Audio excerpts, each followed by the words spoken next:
I've just been handed a note.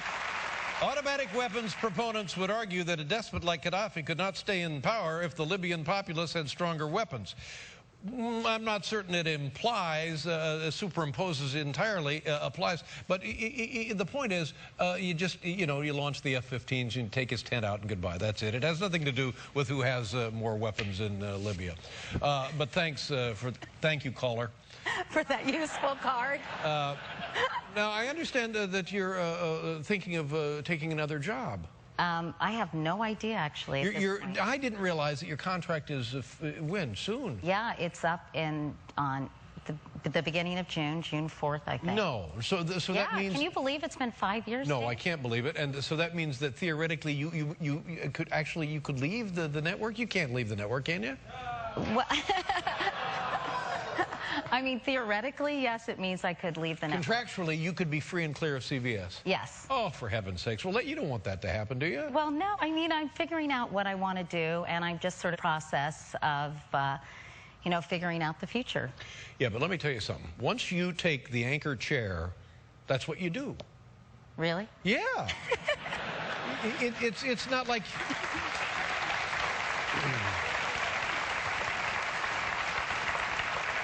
Is that a CBS law? No, but it's not like it's a temp gig, you know? No. 5 years isn't too temporary, though. Look at Walter Cronkite. Look at Tom Brokaw. Look at Brian Williams. Look at Peter Jennings. Look at all these people. They get in it, they saddle up, and they ride into the sunset.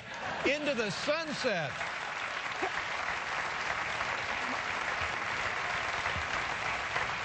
I love doing the evening news. Well, you can't leave because it takes a while. There's a period of adjustment to get accustomed to the trust and build up faith in the character of the person presenting the news. And then you can't just pull the rug out from under the viewers. Okay. Okay, Dave. What would you do? I really don't know. I'm figuring it out, and when I do, hey, you know who quit? You'll be the first to know. That Oprah left. You could. That Oprah? Yeah, you could take over Is that for what Oprah. You call me that Katie? That Katie. Here's a picture of you pushing what appears to be a Maserati. What's happening here? Oh, actually that is a part-time gig at AAA. That's a funny story.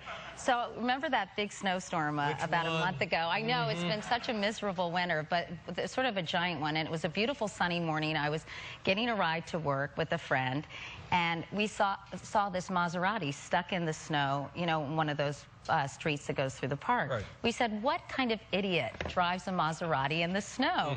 So and my friend, I don't know how she recognized him, but she goes, that idiot is Barry Diller. So I rolled down the window. I go, hey, do you need a lift? He goes, "Arr." So his Maserati was, I guess it's his knockaround car. It was stuck in the snow.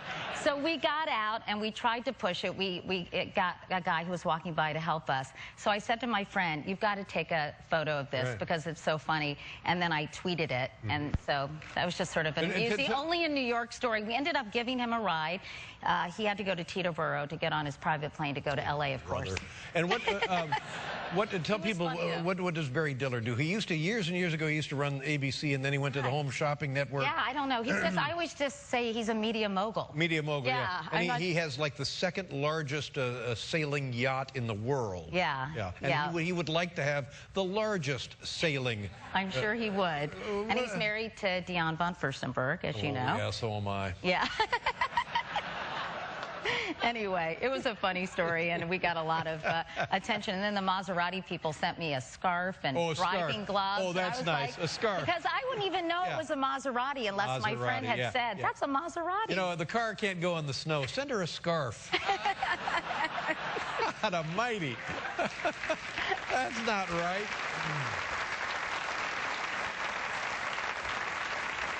How about the presidential election? What are we in now? We're 2011. When does that take place? 2012? Yes, that's correct. It's sneaking up on us, yeah, isn't it? It is. Now, you can't leave before the election. Well, Tim Pawlenty is announced, as you know, kind of an exploratory committee. This is the guy from Minnesota? Yeah, yeah. I've interviewed him. He's actually on my web show right now. What kind of guy is he? He's a nice guy. He's a very socially conservative Republican. I think he's done a good job. And So I think he's sort of a young, up-and-coming member of the GOP. How about that Mitt Romney? Well, he sort of seems to be always in the picture and has handsome. a good chance. He's raised. Very handsome. He is. Good job with the Salt Lake City Olympics. You remember? Yes, I do remember that. Yeah, yes. And of course, a lot of people think he's a great businessman, and at a time when the economy is still struggling. I've heard people saying good things about the governor of my home state of Indiana. That's right, Mitch Daniels. Yeah, but he's very funny. He spoke at the Gridiron Dinner. I went to that a couple of weekends ago, and he's very self-deprecating. He's quite diminutive. Mm-hmm. And he sort of made a lot of jokes about that, and he's how tall is the guy? I think he may be like 5'5". Oh, it's fun to laugh at tiny people.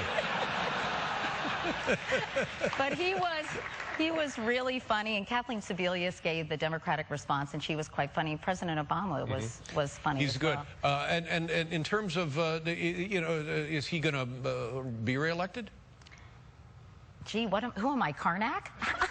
I mean, I think he has a good chance right now if the economy starts recovering more. I think right now it's so interesting because the last election we knew sort of the candidates who were emerging, certainly, and now it's just a wide open field, and I think anything can happen, so it should be interesting to watch. Well, I like the governor from Indiana. He stands out. The guy from Minnesota, I'm not that keen on, but No. you know, anybody can run. Donald Trump pretending he's going to run. I love that. I mean, He's pretty serious about it, though. No. If he runs, if they swear, if he runs, no, you owe me $10,000. Didn't he say he was going to put... No, he's not. I'm telling you, no. Didn't he say he was going to put like $60 million of his own money into the race? That ain't going to happen. He was going to put $60 million of his own money or something into the race? He's jerking around is what he's doing.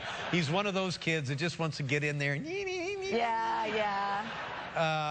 And who else were we talking about? But then Barack Obama, it would be nice to let him have another 4 years of this. You really can't accomplish anything in 4 years. So 8 years, you got a better crack at things, right? Yeah, and he's taken on some big issues and certainly been very criticized for some of the things that he's taken on. But, you know, I think right now, I think the conventional wisdom right now is that he has a very good chance to be reelected well, he inherited at this juncture. so many of these problems that people don't seem to be aware of. They think that, you know, they swore him in and then the economy, the bottom dropped out. Well, that wasn't exactly the way it happened. You know, he didn't send us into Afghanistan. He didn't send us into Iraq. So a lot of this stuff is cleanup work. But I also think, you know, he's serving in a time where people have very strong anti-government feelings, feeling the government is inefficient, it's gotten simply too big. And I think that that's working against him in terms of cutting the deficit and all these other things. But, you know, just take down this Indian Point thing. Honestly, You're obsessed. Well, it's built on two fault lines. No, I know. I heard your guest last night talking about it. Craziness. It's just great. You know, remember, like you go down to the Chelsea Piers now, you can go bowling, you can play golf, you can ice skate, you can play hockey, you can have picnics and miniature golf. You can do all that stuff at Chelsea Piers. They have soccer, they have polo, they have whatever you want at Chelsea Piers. It's no longer a pier. It's a place we can have fun with our families. Do the same thing at Indian Point. Really? Yeah, just put move Rye Playland to Indian Point. Well, they do say they're going to have much more stringent safety inspections. Oh, and, you know, good. there's 104 reactors in this country. That's a dumb guy with a flashlight. But I do think it's a wake-up call, don't you think, Dave? More than a wake-up call, it may be a good night call. If we don't learn from this, then we're really dumb and we deserve whatever hell happens. Well, on that note, nice to see you. Yeah, really lovely. I know, I am. It's quite a night. Lovely to see you, Kitty. I know. I hope you stay with the network. Yes. We'll be right back with the pains of being here at Heart.